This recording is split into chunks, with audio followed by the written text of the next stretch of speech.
What is up, guys? It is Marcus from Perspective Sports, and today we are going to go division by division in the American Football Conference, aka the AFC, and predict the winners of each division and take a look at the playoff seeding at the end of the video.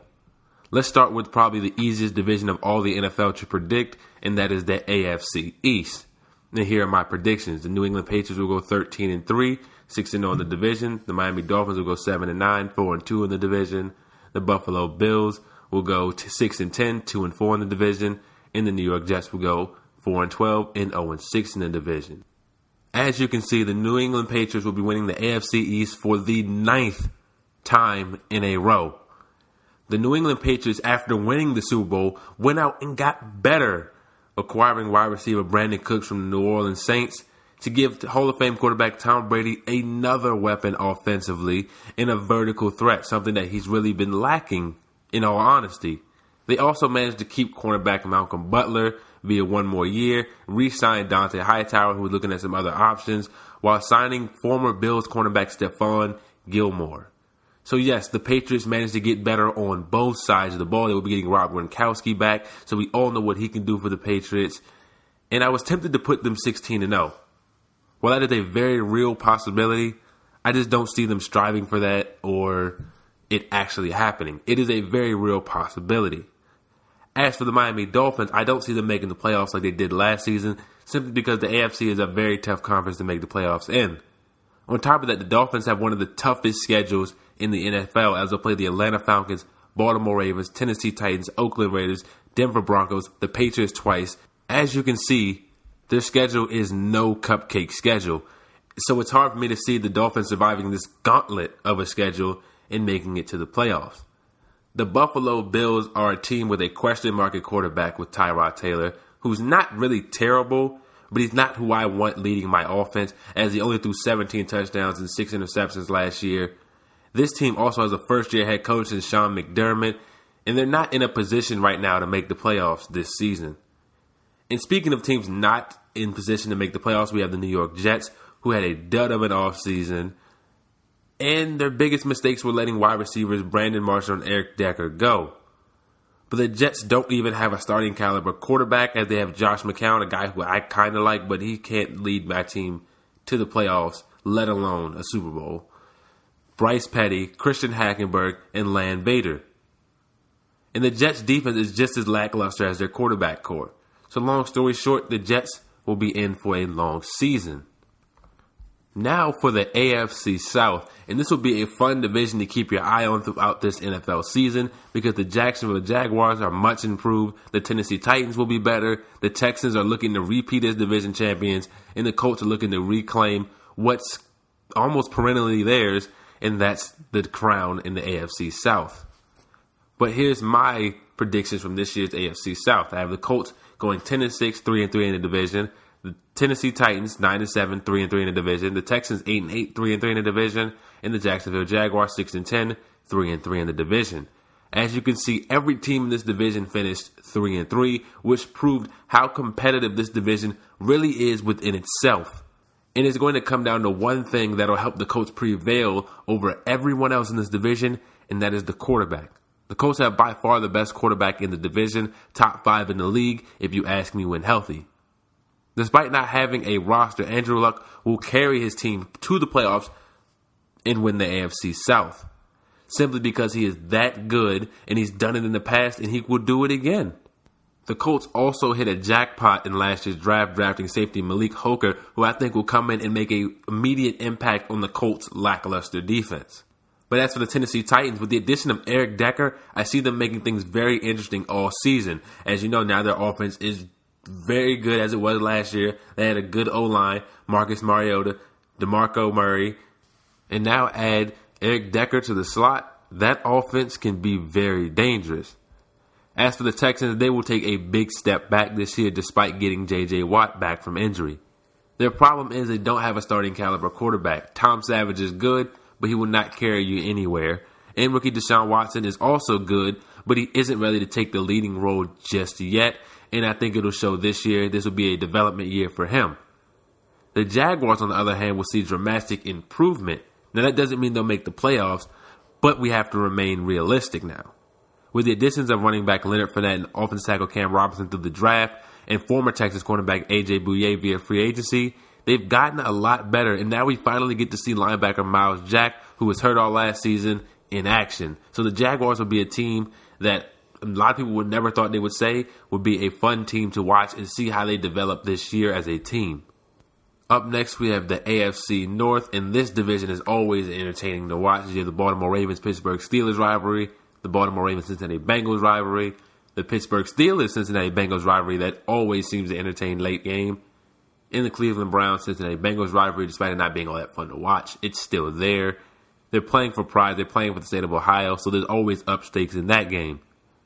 This division will be fun to watch again because, as you know, they beat up on each other all year. And I have the Steelers coming in at number 1 at 11-5, 4-2 in the division. The Ravens coming in at second, 9-7, 4-2 in the division. The Cincinnati Bengals coming in at 8-8, 4-2 in the division.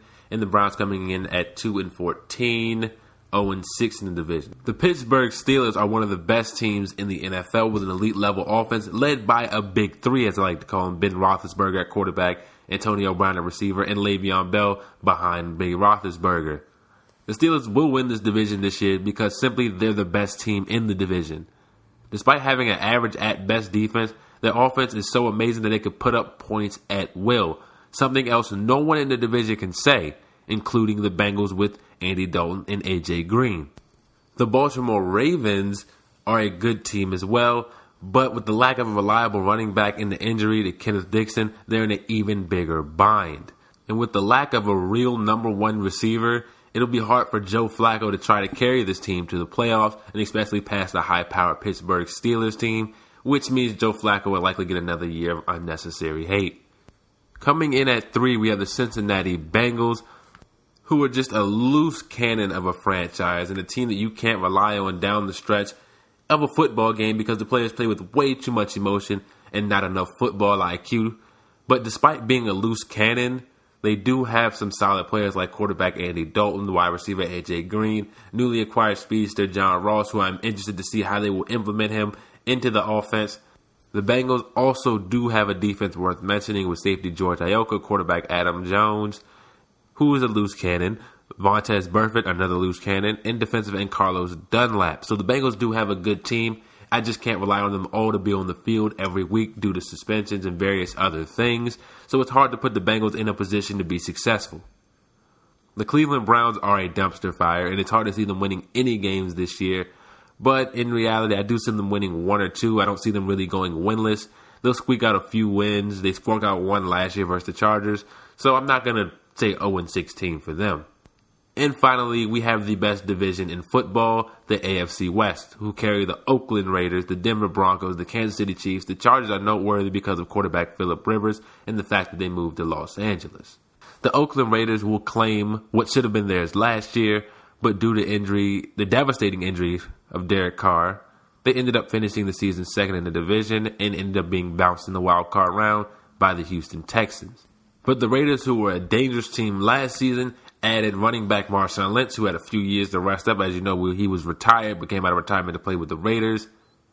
But they're definitely going to be a team to watch this season, as they're still very dangerous and now have a real reliable running back who you know can take it up the middle and down the stream on you. The Kansas City Chiefs have had sustained success in this division under Andy Reid and Alex Smith.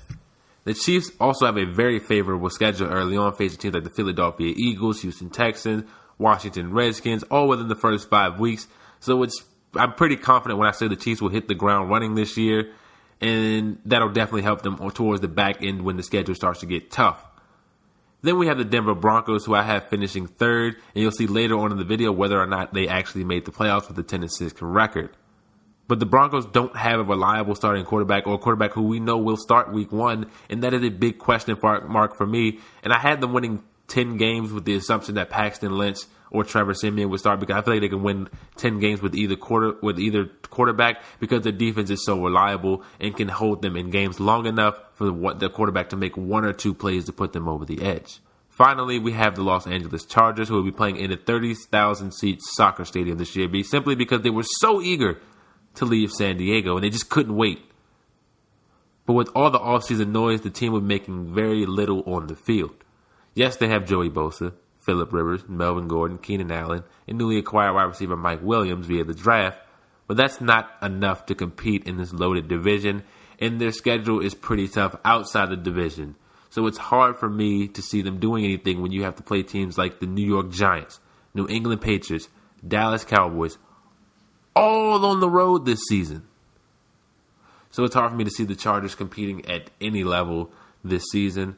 And now for the AFC playoff seeding. We won't predict the playoffs until after the NFC video drops, which means it'll be its own separate video. But we'll look at the seeding.